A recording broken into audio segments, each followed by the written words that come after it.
When I was a kid, growing up around police officers in Albany, Georgia, there was a trend people seemed to notice.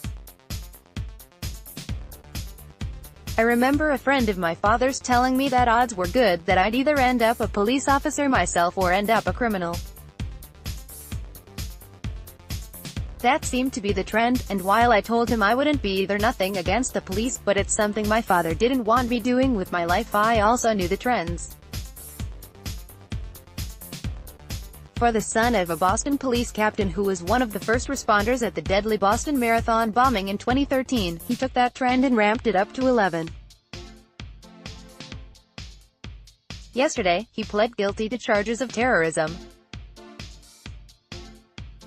The son of a police captain who was one of the first responders at the scene of the 2013 Boston Marathon bombing pleaded guilty Monday to plotting an ISIS-style attack.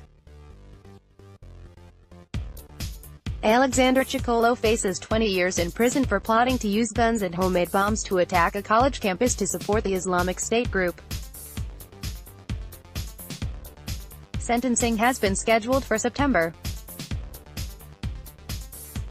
Chicolo was arrested in July 2015 after he received 4 guns he ordered from a person who was cooperating with the FBI, as Fox News previously reported. Boston police capt. Robert Chicolo tipped off authorities after his son said he wanted to join the Islamic State group. Chicolo, 25, initially was charged only with being a felon in possession of a firearm and stabbing a nurse in the head with a pen after he was brought to jail. But he later was indicted on attempting to provide material support to a foreign terrorist organization and attempting to use weapons of mass destruction. Chicolo, who went by the name Ali Al-Amriki, pleaded guilty to all charges. His plea came a month before he was set to go on trial.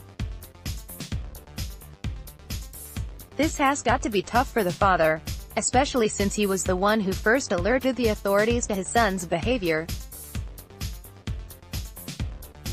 Chicolo reportedly also purchased a pressure cooker just prior to his arrest.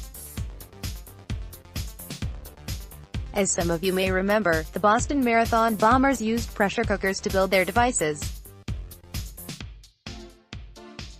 In other words, the boy was definitely making plans for creating serious mayhem.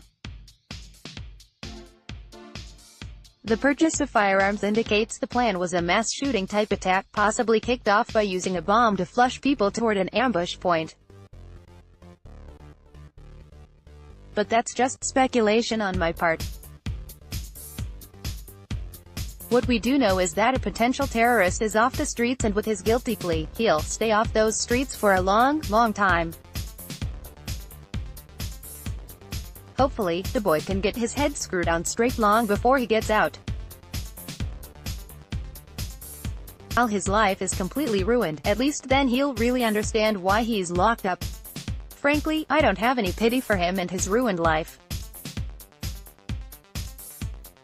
He made his bed, now he gets to hope he doesn't have to share it with a 500-pound muscular man who thinks he has pretty lips. I can't really care anymore. I'm just glad he's being charged with planning an attack, rather than carrying one out.